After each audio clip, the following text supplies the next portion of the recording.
Welcome, everyone. This is Baeth Davis, and you are attending the Rant. Today, we're going to talk about a rather controversial subject, which is the hamster wheel of personal development. Is personal development actually working? Has it worked for you? Or do you just keep spending more money on books and courses and, audios and whatever else to try and fix yourself? There is another way. And my guest today, Patrick Dominguez, is going to share with you about his inner freedom process, which he is the founder of. For the past 10 years, Patrick's been known as the co-founder of The Big Shift, along with Bill Barron. We love Bill Barron. What a great guy. Working with business owners around the world and growing their impact. Last year, Patrick launched his new body of healing work out to the world called Inner Freedom Process. Patrick helps people become liberated from core wounds that are running their life. Patrick's specialty is working with people that feel like they've already tried everything to alleviate but still doesn't feel whole inside, and they're tired of feeling not enough, unlovable, not safe, or not worthy, etc., etc. After working with Patrick, people have an experience of inner freedom like they've never known before. You can find out more at innerfreedomprocess.com. We'll share more about how you can get in touch with Patrick at the end of our interview. Welcome, Patrick Dominguez. Hello, everyone. And Beth, thank you for that warm welcome. And it's great to be able to spend some time with you today. So what do you want to rant about? Well, let's rant about personal development. Yeah, I love it. Let's tear it apart. Let's go at it.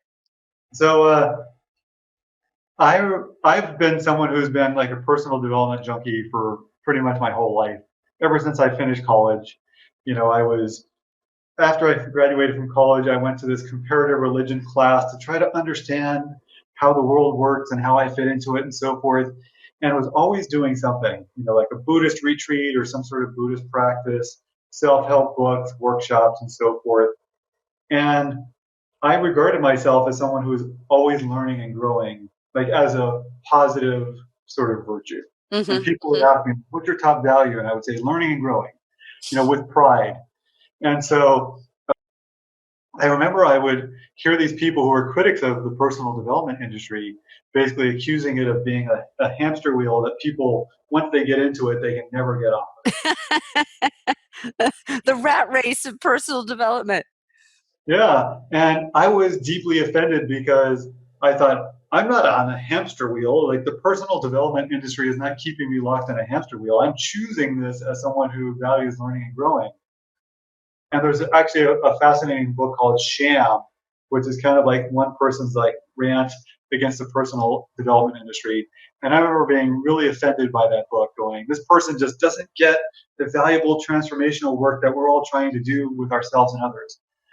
But something from that book kind of stuck in the back of my mind, which is, well, it is true that it does seem never ending. Like, right. We have one more wound to fix, one more blind spot, one more something. Yeah, and so I could see how there was like some part of me that kind of was like, oh, it's going to be the next course or the next book that's going to resolve it. Like that's going to be the magic answer. But then I look at my bookshelf and, there's like 150 personal development books. How many courses have I done and so forth? And so I think over the next, 20, 30, 50 years, we're going to see something kind of ascend and sort of take the place that personal development and self-help has had. Because, self-help books, that's the largest category of books, right? Is it really the largest? The best-selling or the biggest selling category of books is the self-help category. Wow. Because if you think about it, like who's on the hamster wheel of reading political books, right? Or biographies or whatever, right? Like there's just not that same sort of I got to read the next one compulsion that there is with self-help books, right? Maybe the next one will have the answer that I want. And so I think the thing that in the next 20, 30, 50 years, we're going to see ascend and sort of take the place of personal development is deep inner healing. Yes. Yes, that is the work.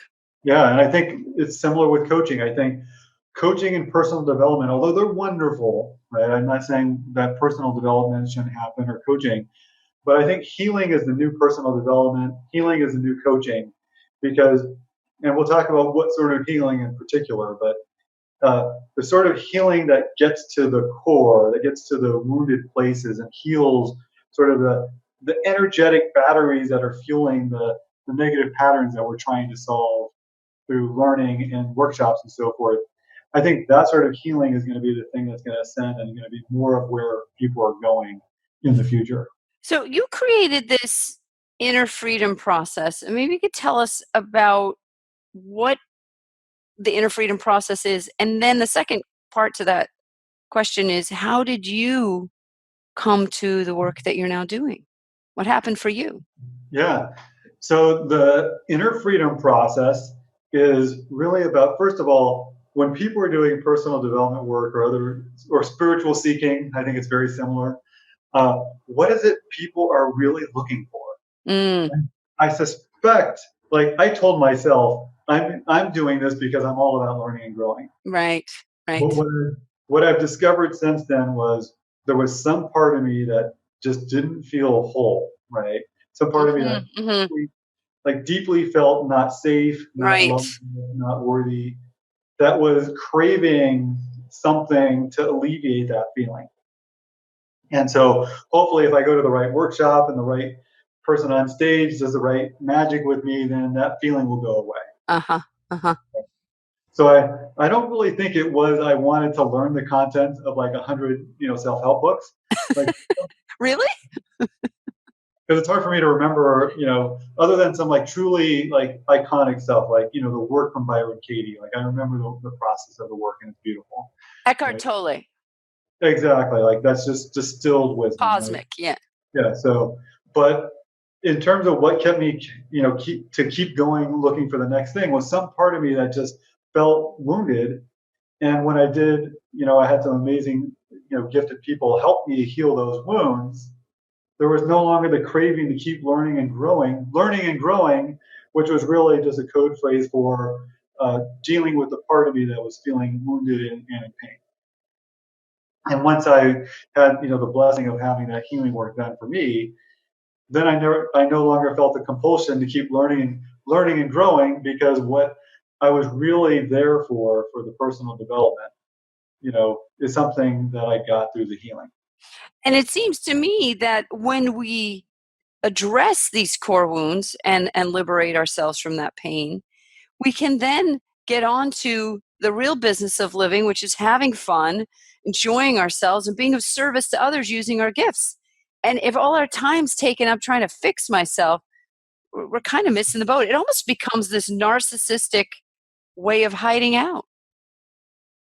Yes, exactly. And I mostly work with business owners, and I remember having a workshop, and you might have actually been there, Beth. It was one of our Conscious Business Network events, and we had a session where we explored why is it you're really in business. Yes, I remember that. And so the surface reason that people will give, and it's true, is I want to help others. I want to impact the lives of others. I want to make a difference, and I want to have a great quality of life. And those are like the sort of standard issue, sort of reflexive answers that people will give, right? But when you really dig deep and have people really dig down and feel like, so what's the energy you experience while you're in your business on a Mhm. day-to-day basis? It usually doesn't feel like joyous making a difference or like, oh, abundant quality of lifestyle. Let me sip a green juice while I'm sitting here working and I'll feel all zen while I'm working. That's usually not the energetic that people are in. Usually people are in an energetic of feeling like on the verge of survival, right? Like Right. a Oh, that's awful. like a high level stress of like, oh my God, I have to get all these things done before the day is over, and I have to get all these things done by the end of the week. And there's a disproportionately high level of like stress or fear or like this like fear like I'm no longer going to exist or I'm no longer going to be secure and so forth. So at this workshop when we had people actually dig in and I facilitated this process for people to get to the core of like what's the energy driving you on a day-to-day basis as you're working in your business, half the room was in tears. I bet they were. They're like, my business sucks, right? They're like, this is awful. Yeah. And so what Uh-huh. a lot of people discovered was what was driving their business was a wound of not feeling secure, right? So if I have to keep making more money Mhm. so that I can feel secure. But what I discovered was when I was working with clients myself, like coaching clients in their businesses, is even when people got to the level of income that they thought they would feel secure around, they still didn't feel secure. That's right, because the wound was still activated and not addressed. It's almost like the wound is always trying to get attention until you finally give it attention and it can like take a nap. It can just settle down. This is fascinating what you're saying. It's really fascinating because when I first started my business, it was like a 3-year anxiety attack. And I just remember being stressed out. I started getting heart palpitations. I had a temper. Now, granted, I did so much inner work because people ask me, "You're so calm now. What was it?" It wasn't self-help books and it wasn't therapy. And it wasn't even all the workshops I went to. It was deep, deep core wound work, like you do. And there's other practitioners of it, but a deep core wound work and a lot of body work, a lot of physical releasing of tension, those two things. And my personality changed. I mean, I was more me, but relaxed. And now I think about my business, and yeah, I have a lot to do during the week, but just today, I've had how many conversations, and people are like, "Beth, this conversation was so profound." And I like just have a smile on my face all week long, making great money. I'm looking right out the window at the water. I do drink green juice. I'm going to go to the gym after I'm done today. I've this great, great life. The reason it's great, the reason it's great is that I have a deep, deep, profound feeling of joy inside that is the opposite of the anxiety, the worry, the stress, the insecurity, the inadequacy I was feeling previous to doing this work. So I am so excited you're on today because Patrick, honestly, what you do is the linchpin to a happy life. There is nothing, and more important, my own clients in our year-long programs and whatever, I'm like, "You're different. What is it?" Without a fail, they all say some version of this.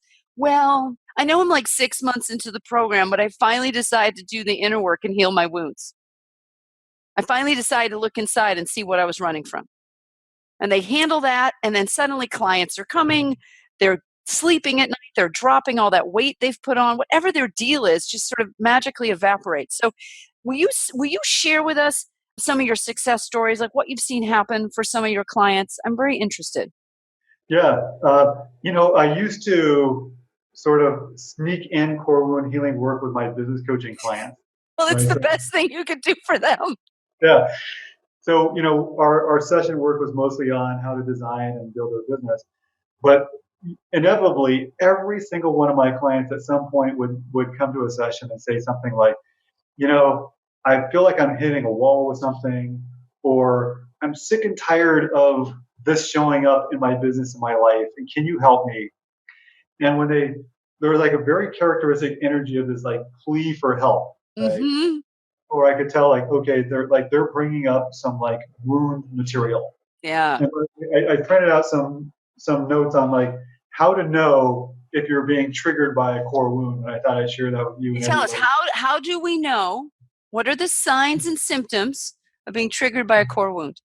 So, like for example, one of my clients came to me. He said, I'm so tired of having these enrollment conversations or sales conversations where at the end I would be so bitter if they didn't sign up. Or anytime a client would send an email complaining about something, even if it was like a justified complaint, like there was some gap in the program, that this person would feel so much rage around any sort of uh, like feedback from their clients. And this person said, I can tell like this is making me like not a very good coach, right? Because I'm always on pins and needles about what people are going to say and so forth. And he said, can you help me with that? Because I can see you don't seem to have that, going on in your space. And so here are some of the ways you can recognize if something happening for you, if you're experiencing some negative emotions in your life, is it a core wound or is it just like a normal reaction to something in your world? So if you get triggered in a consistent way, right? So there's different actors, different people in your life, but you're always having the same overreaction, right?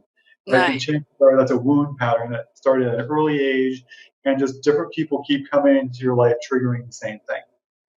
Uh, or if you think about people from your past, maybe people you haven't even seen for decades, and when you just think about them and you feel a lot of emotional charge, then chances are there's a wound there that Mhm. hasn't had a chance to heal. I know early on, I used to have like a dozen different people that if I thought about them, I would feel pain. Just thinking, like having an image of their face or Yeah. thinking past memory. Yeah, sometimes it just come up. I remember waking up in the morning and I'd be thinking about someone I hadn't seen in 7 years and be all like angst ridden. I thought, oh boy, I got to work on this because this is crazy. It's like the past becomes our present if we don't deal with those wounds. That's emotional baggage, right? And I was saying, I was thinking for someone they could have a PowerPoint slides about emotional baggage. Like some people have a little hobo bag of emotional baggage, and some people they don't just have a shipping container; they've got the whole ship of shipping containers, and they're bringing all that emotional baggage everywhere they go, and we get to be subjected to it. Totally. Yeah, and then the last thing is if you have some behavior going on and you can see that, oh, I don't really like it when I do that, but then you don't have any power or control to change it, right? Even in you're using your best self-help strategies to try to override it, but that pattern of behavior just keeps going on, right? And Oh, just do oh, your best efforts, then can I tell that's you a quick little example of that? Super quick example. yeah. When before I met my beloved, he's like the just the best guy I've ever been with, just wonderful person. Yeah, many of you know my dating stories is they're legend. But at one point, I just had another like stupid argument with a guy who was totally wrong for me, and I remember I was walking towards the beach, and I was stomping, and I started crying, and I literally blurted out loud, "I think I didn't get the memo." I think I got the wrong program installed. How on earth can this be happening again, despite all my journaling, meditation, therapy, really trying to make different choices? And there I was again, and I felt cursed. I felt cursed, Patrick. I know exactly what you're talking about because I look back at my love life and I see how I repeated the same relationship multiple times. Different people, even different people from different countries, right? But it was always me bringing like the same, Same pattern. frequency. Yes, exactly.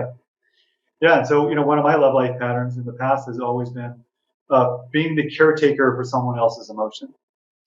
Right. And like And you're responsible for their emotions, right? Like yeah, you made them feel that way. And it's, oh. and Yeah. it's a very common pattern if we had a parent who had some sort of emotional stuff or emotional patterns of their own, and then at an early age we somehow make a decision, oh, like for everything to be okay, I need to take care of them, which of course is very unhealthy if you're like a 5 year old or a 4 year old making that decision that for you to be safe you have to take care of your parent, when Mm. really the way I mean ideally the way it's supposed to be is the parents taking care of you at that age, right?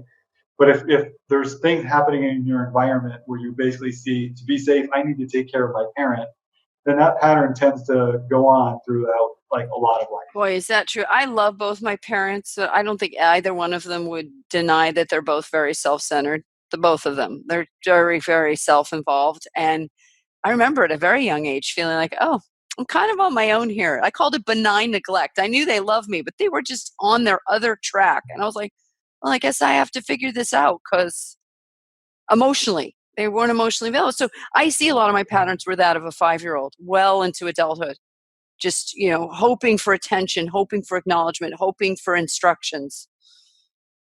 By the way, did you know that neglect or benign, even benign neglect, where parents aren't like, intending to neglect the child and so forth, is actually considered one of the biggest invisible traumas.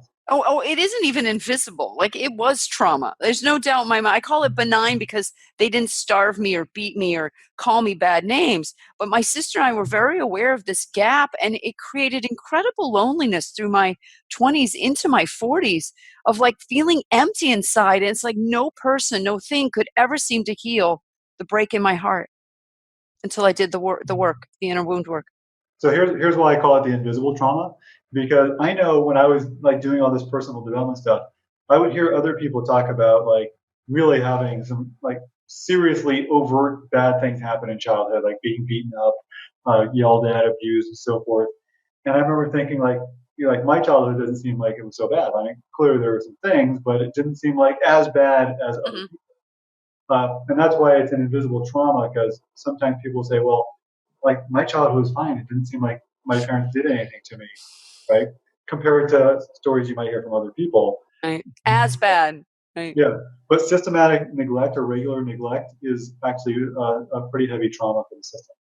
Yeah, well, especially for a small child, it was more my folks just they weren't always around physically, and then they were so consumed with their own drama, they were checked out emotionally, and I just remember kind of just learning to cope with my own fear and sadness and, the uncomfortable negative emotions on my own.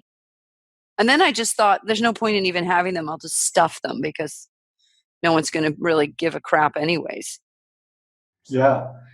And so, one of the things you're bringing up here, Beth, is all of these, any core wound pattern that people have. And, I made a list of these things, right? So people will eventually in a session say, some part of me feels unlovable or unworthy or powerless, or I have to struggle to earn love, or I have to do everything right, or I'm afraid to be wrong, or I have to be perfect, or I'm useless. Mm, All things bubbling underneath, they all come straight out of childhood. of course. Yeah. And until you actually do something, I know you know this, so this is for everybody listening. Until you actually do something to get to where the wounding is in the system and heal the wounding from childhood, if it's not doing that, then it oftentimes is very surfacey. That's right. And so that's what I came to discover after I did a bunch of healing, which is so much personal development work is based on learning and understanding, right? So it's all up here in the prefrontal cortex, right? The thinking part of the brain. Right. So I got to the point where I was an expert at learning about myself. I had done Myers-Briggs, the Enneagram, you name the assessment, I had done it. And so I had like a wealth of information about what I had gone through and what my types are and my strengths and my weaknesses. But in a lot of ways, and I think it's valuable to have self-awareness, but at a certain point, more understanding or more learning about yourself is like the booby prize.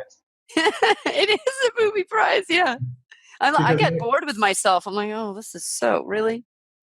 I yeah, stopped therapy years. I was like, I don't want to talk about myself. It's not helping. exactly. Just re-traumatizing me and further embedding my bullshit stories. So I want to share there's kind of like three levels of work, I think. I haven't heard anybody really teach this, but it seems Well, like hey, there's this is your new book. This is your new. Just saying. I okay, just we'll got the talk about download. My whole body's like, oop, TED Talk, oop, book. Yep. Okay. Well, share it. And hey, everyone, this is Patrick's. No swiping. Okay. that's right. Seems like there's three levels of work that people get engaged with. Okay, whether it's personal development, whether it's spiritual seeking, which I did plenty of as well, or healing or therapy and whatnot. So the first level is learning and understanding, right? So you learn about how people work, right? I remember reading great books by relationship experts that explain how relationships work. I remember reading the book Attached, so I learned all about how Mm, great book. attachment. Yeah, fantastic book, right? Fantastic for learning and understanding. So I got to learn how attachment works, but like it did nothing to actually shift the attachment that was running. I understand my attachment style now, only if I could feel it, right? That's where I was left with was it's a fantastic book and there's some resources, but I remember going like, it doesn't seem like what I got from this is actually going to shift what's going on, but I can watch it now. I can be in the stands, like watching myself, like be insecure in relationship, but understanding is like doesn't really, it's not really that great. So, but a certain amount of self awareness is great though, so we can kind of get a sense of here's what's going on that I might want to address. Right, so that's kind of like step one. But I think a lot of people just stay there, and I know for years that's kind of where I was. Well, maybe the next thing I learn is going to be a thing that helps. Well, learning and understanding, it makes you feel like you're doing something. You still get to skate above the deep, underneath the surface terror of confronting your pain. Because on Right. some level, every human being's aware, ooh, there's stuff in there, and it's too painful to even remember. So never mind actually going there to deal with it. Don't you think? It's like I'll just keep taking courses and reading books and getting smarter about it, not really change it. Not only that, but I remember offering free sessions with people where I'd say, hey, in 15 or 20 minutes, I will tell you exactly what's going on. Like the thing you've been trying to figure out for 20 years, I'll tell you what it is in 15 minutes. I'll tell you what your core wound is, what the pattern is, and so forth. And then you can save yourselves like another 20 years of trying to figure out what's going on. So I would do that. I would, I have a method where I can find out exactly what someone's core wound pattern is. It's very fast. And then what I discovered was really interesting is within like 24 hours, most people completely forgot everything we talked about. Yeah. Like their system just didn't allow them to Hmm. actually have that knowing. Hell no. We don't go there. Yeah. And so it's like blocked out of, their awareness. All right, so that's number one. That's one. Understanding and learning, we think we're doing something. What's number two? So strategies is number two, right? So, for example, I had a pattern of being fearful of people who might harm me, right? Just out of some childhood incidents. And so I would always be hyper vigilant, like, okay, is someone a threat, right? I'd walk into a room and people would even tell me like, wow, I saw you walk into the room and you look so fearful. Mm, And interesting. I had no idea this was happening. And Right, it's right. all subconscious. Wow, So, wow. I had for many years just a fear of any sort of conflict or any sort of upset reaction from people. And so I started learning strategies like nonviolent communication. And so basically, when you get good at things like nonviolent communication, like if you're someone drawn to nonviolent communication, by the very definition, like you're looking to avoid any sort of violence or hurt or upset or like emotional reaction from somebody. Oh yeah, and then I get it thrown at me. That makes me. Then people use that nonviolent stuff when they don't want to face something. Well, Beth, Yeah, couldn't you say it this way? No, I can't say it that way because I'm pissed, and I'm pissed about this, and you're avoiding the conversation because you want to deal with it. totally. So I Don't got throw me, no, don't throw me any nonviolent because I know how that works, right? Like yeah. you get savvy to all the techniques. Oh yeah, there's a very stealthy agenda sometimes. So still, well, the people I know who use it the most are very manipulative, and they can even use it to gaslight you. And it's like, really, we're going to do that? Okay. And Anyway, so carry on. Yes, nonviolent communication. totally. So I became someone who got good at sort of avoiding conflict. Yeah, moving the coconut shells, I call it. Let's just keep moving the coconut shells, right? Exactly. So I got like adept, and in fact, I became someone who could help manage conflict. So like when I was working for different companies, when two people were conflicting, they called me in to help like smooth out the conflict, right? Right. So I got skillful at that. But deep down inside, there was still a part of me that was really like deathly afraid of conflict coming at me. Right. Right. Your conflict coming at you personally for Yes, you to have to stand up and face it that's right. in a mature and resourceful manner. You didn't feel adequate to do that, correct? Exactly. Yeah. And so I got good at diffusing it. I got good at creating harmony. But when there was, I actually think there's like such a need for, there's a term in the business world for like healthy conflicts. I can't remember there's a great term. I'll see if I can remember during this Oh, it'll call. come to you. But there's healthy conflicts where there's like a dissension of opinions and like the opinions with the most merit rise to the top in discussion. Yeah, yeah, it's amazing. I actually saw a movie recently. It was about an organization that really succeeded in getting their act together over like a 10-year period. And they had some film clips of the group working out conflict. And I was blown away because each person got up and just said what they felt, said what they thought. They openly disagree with each other, and then they'd all agree to let it come to the top, and then they'd sort of assign someone to be in charge of it. And everybody was like, yeah, fine, but everybody felt heard and seen. It blew my mind. No one was trying to repress their frustration or any of their negative emotions, and it was welcome. It's funny you should say that because I remember early in my career, I was just become a manager of a team, and I was pretty good at kind of moving people towards results, but I was horrible at any team dynamics. And one day my boss came along and said, there's a lot of shit going on in your team. There's a lot of people not saying things that need to be said. He said, I'm calling a meeting and we're going to air it all out. And that was my worst nightmare, right? Just when he said that, I was like, oh my God, I can't believe I'm going to have to go through that. And that everybody on their team's going to air out like what's not working about my management style. And my boss is going to be sitting right there. Mm. And it was actually, for me, it was pretty horrific when it Yeah, happened. yeah. And when it was done, I realized he was right, though. There was a lot of things that weren't being said that needed to be addressed. Uh, so I learned how to do those things, but I was still fearful of what would happen if someone actually said something, you know, really strong or really upsetting and so forth. Wow.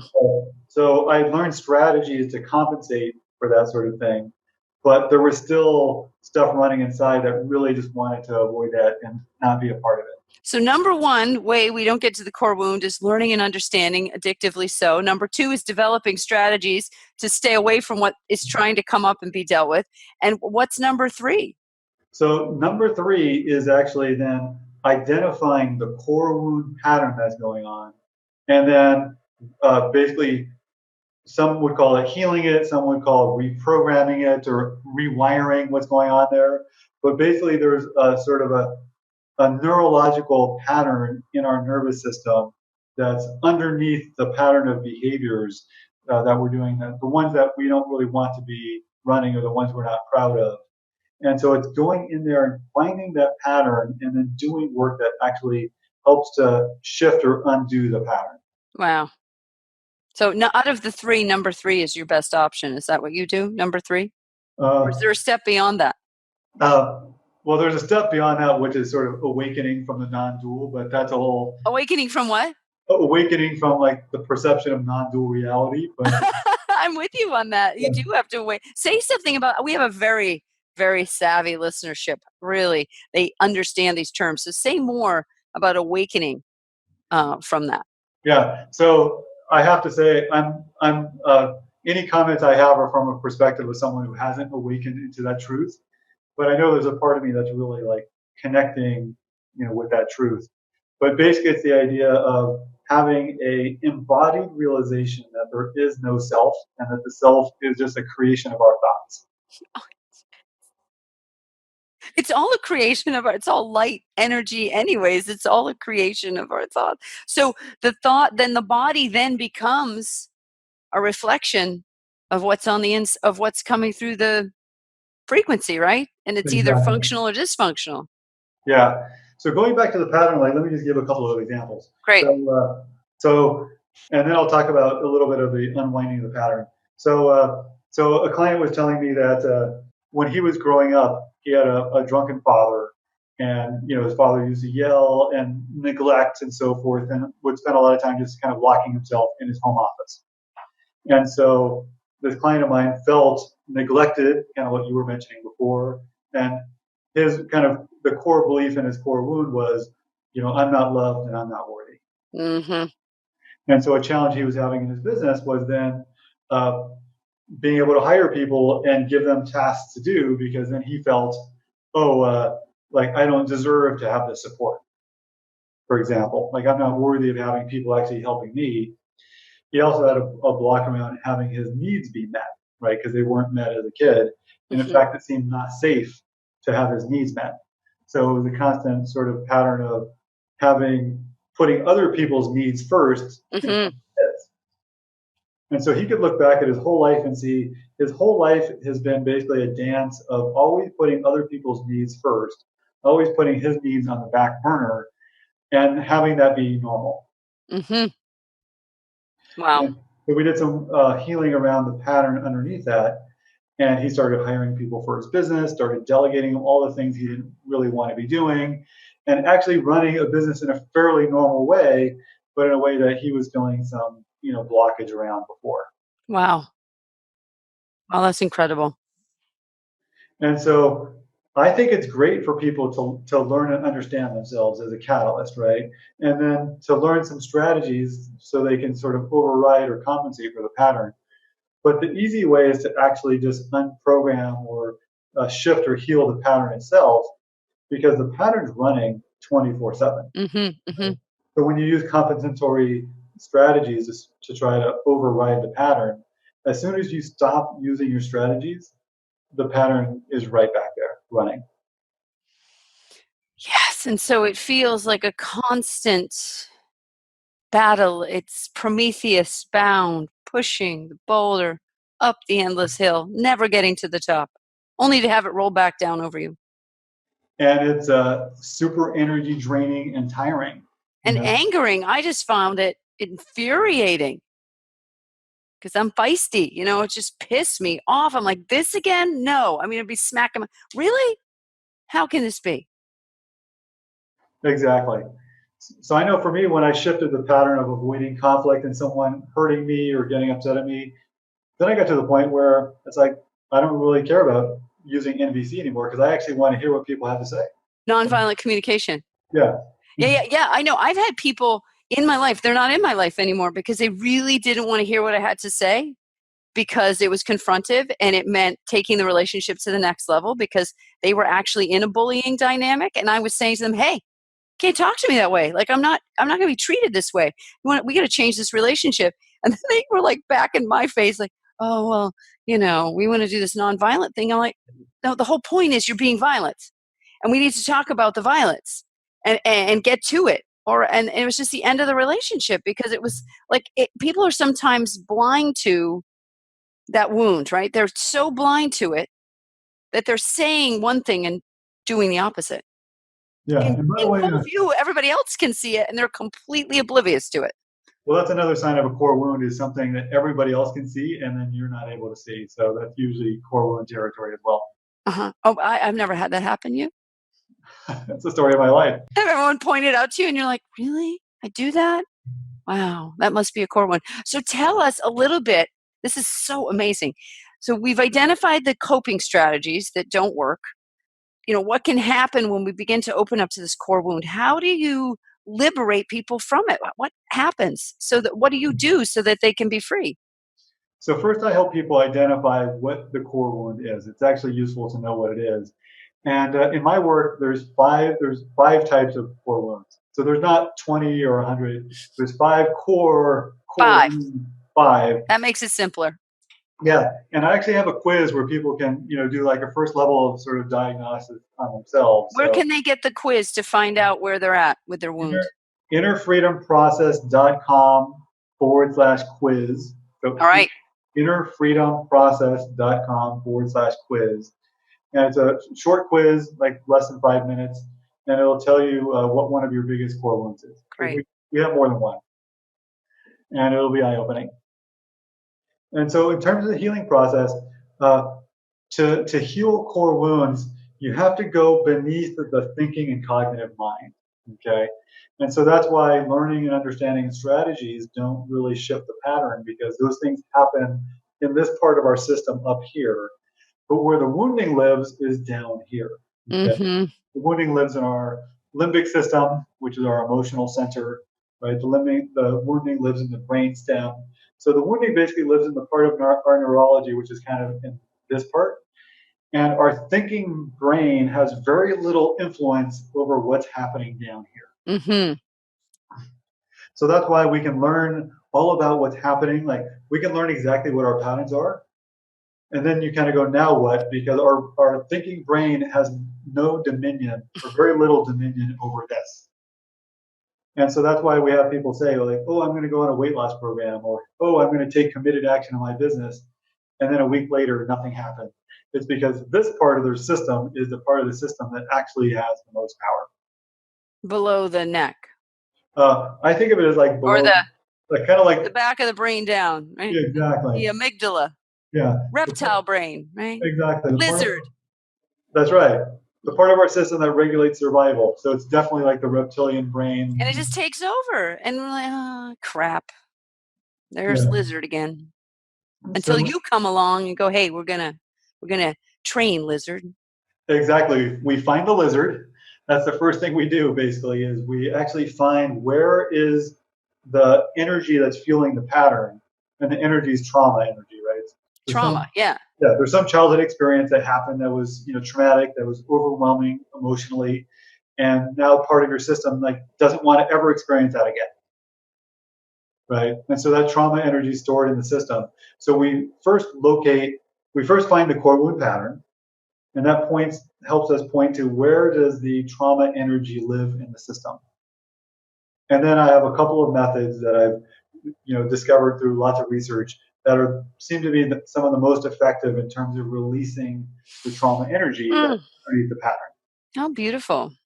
And the way I think about it is it's kind of like if you have a nuclear reactor and you pull the nuclear fuel rods out of the reactor, then there's no more reaction inside that reactor because there's no more fuel going on there, right? And so when we have these patterns, it feels like those patterns are just going to keep running forever because there's like the equivalent of like nuclear fuel rods just driving those patterns, right? And no matter what we do, we can't stop ourselves from doing these things. And this would explain people that have severe compulsion disorder. Like addiction is essentially a compulsion. I want to stop drinking. I want to stop overeating. I want to stop watching porn or doing Oxycontin, whatever the thing is. It seems to me compulsion is often a core wound that from severe trauma, because the people I know that have compulsion disorder or who have worked through it, not a single one of them had an easy childhood, not one. I mean, every one of them had severe trauma. And it's like their reaction to that trauma just replaying over and over and over again, despite their better efforts. Yeah, I've read research that basically says that the majority of cases of serious addiction come straight out of childhood trauma. Oh, every addict I've ever known, the worse the addiction, the worse the childhood. I knew a guy and he was high functioning, right? Very successful, millionaire, entrepreneur, isolated, lived off bourbon basically. And I said to him, "Do you think you're an alcoholic?" And he's like, "Definitely." I said, "Why do you think?" And he went on to tell me that his father had been murdered. They never solved the crime. His half brother died of an overdose. His mother had, I mean, it just went on and on and on. It's like, oh my God. And I said, "Did anyone comfort you?" No. Everybody just pretended it didn't happen and just went on with it. I said, "Did anyone console you or get you to a therapist?" No, there was no addressing of the wounding. And he said to me, "I'm aware that's why I drink. I don't know that I'm ready to face that pain yet. And I know that I have more healing to do in order to be free of this because all my bad behavior stems from that trauma I haven't dealt with." So at least he was, like you said, step one, he was conscious of it. He had an understanding of it. And he knew he had to make a choice to find someone like you to actually deal with it. And he wasn't ready. He's too scared. Yeah. And the interesting thing I found with my clients is you're right. There's a lot of fear of looking at what's in the shadow. Hmm. What I found is when people actually like lift up the rock and look at what's underneath, it's actually never anywhere as scary as what they thought was going to happen. No. What they discover is they discover there's a hurt child there that just wants to be loved and wants to be appreciated. And like how scary is like a hurt child who's crying, right? Not at all. They just need a hug. So they're expecting that there's going to be like some really scary stuff, like some really scary monsters. But what they discover is like a child who's hurting and who wants to be consoled. You mentioned that person who wasn't consoled growing up, and so the alcohol now is the He consoler. said that it's become my best friend. It's my security blanket. I know it's so dysfunctional, and yet I'm terrified of making the change. I Yeah, said, "Well, I'll put you in my prayers. I hope you decide to. I'm your friend if you decide you want to get better." no, that's beautiful. But it's a choice, you know. I mean, I didn't have any judgment about it. I just had such compassion for his suffering, and there's just hundreds of millions of people in this kind of deep, deep pain, and that everyone that I've talked to, not the hundreds of millions, but the thousands of people I've talked to with severe addictive behavior, um, they're really at a loss of what to do. And so I feel like what you're bringing is it's salvation. It is a new technology because of the awareness we now have about the brain and the body. That's why I think there's going to be a big shift in terms of where people go for solutions from personal development and spiritual seeking over to healing modalities because I know when I've been to events with spiritual seekers and I ask people like, why are you here? I know why I'm here, or at least I thought I did. I ask people why you are here. They're seeking something, right? And what are they seeking? At some level, they might be seeking the awakening, but at another level, I think they're seeking wholeness, feeling, Relief. yeah, relief, being at peace. Being at peace inside and not seeking, because even the seeking is a compulsion. It's the hamster wheel of personal development is an addiction, like any other addiction. Well, maybe this book, maybe this seminar. There's those people, we'd always see at every single seminar. I'm like, oh man, they just need to go see Patrick and deal with their trauma. I've said for the past year, I firmly believe the number one issue in the world that requires support for transforming this world is the healing of trauma. And until we make that at the forefront, we have these walking wounded adults.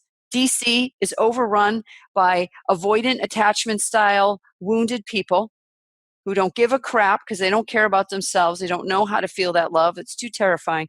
Trauma, trauma, trauma all around. And so what you're doing is it's profound work. Patrick, are you training people to do what you do?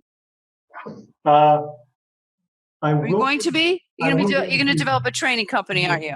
I will be in the future. Yeah, Yes. yeah, I totally see that. I totally see it. Yeah, I mean, thousands of people coming from your school and just sending them out like ambassadors to just heal this trauma. I mean, imagine if we had people like you on the ground at the war sites, at the natural disaster sites, right in the moment where people are experiencing the trauma. They've got counselors to just walk them through, keep them present, instead of embedding the trauma, and then they, 5, 10 years later, and they're just still in the hole. Totally. Wow, we should go on tour together, Beth. Absolutely. It's interesting. My team told me at my last event, which was last weekend, we had our team dinner, and I said to them, I said, do you want to take this on the road? And every single person on my team said, Beth, we'll go anywhere with you. We're changing people's lives because we're doing embodiment work. And my partner, he helps people heal trauma by getting to the core wound as well. And the shift is so immediate for people. Right? It's so immediate. So yes, we'll keep the conversation going. We just have a couple minutes left. So will you share with our listeners one big takeaway for them that they can consider from today? Yeah. And one thing I was feeling called to share anyway at this point is sometimes people feel like the discussion of wounding or trauma is like a negative conversation. Like there's something, I'm not holding it that Well, that's another strategy. Yeah, exactly. Well, we won't talk about it because it's negative. I'm like, you still don't want to deal with it, do you? Yeah. Yeah. I don't hold it that there's something wrong with people because we're designed to have this wounding, right? It's part of our childhood development. So I don't hold it as there's something wrong or there's something defective. I hold it as something was happening in childhood that you needed to protect yourself from. So you developed a strategy for protection that kept you going. And your greatest strengths end up coming, and that's a whole other topic, but your greatest strengths come out of those wounded places. No doubt about it. No doubt. Absolutely. 100%. But when I look at, the wounding I had as a child, I can see like my zone of genius came straight out of that. So there's a way to be like totally grateful for the wounding that happened as like a training program, right? For like your superpowers that you have now. And so I want people to know I'm not holding this as like everybody's defective and they have to get fixed. It's more if you see that there's something going on in your life that's causing you pain or struggle, right? You're not able to open yourself to love, you have a fear of love, or you have an anxiety around losing love, or in your business and work endeavors, there's some way you're holding yourself back and it's a pattern of behavior you've seen going over and over. Then my message is there is a way to shift the pattern and it's not painful, right? You get to look and see what's happening inside and it's usually not very scary. And the work itself is actually not that difficult. It's just saying, yes, I'm ready, to shift the pattern of how I've been doing things over and over. I'm like tired of it. I'm ready for it to be different and to just engage in that work. Fantastic. If you want to find out more about Patrick's amazing work, go to innerfreedomprocess.com. And if you want to find out what your core wound is, go to innerfreedomprocess.com/quiz. Now, are people also able to connect with you personally if they, want to do some healing work? Yeah, you can go to innerfreedomprocess.com and you can schedule an inner freedom discovery session, and I'll help you discover exactly what your core wound pattern is. And it'll be very enlightening, and we can go from there if you choose. Patrick, this was an amazing interview. Thank you for today. We got to have you back on the show. This was brilliant. All right, everyone. This has been another episode of The Rant. We will see you and we will hear you next time. Bye for now. Thank you, Beth. Thank you, everyone. You're welcome.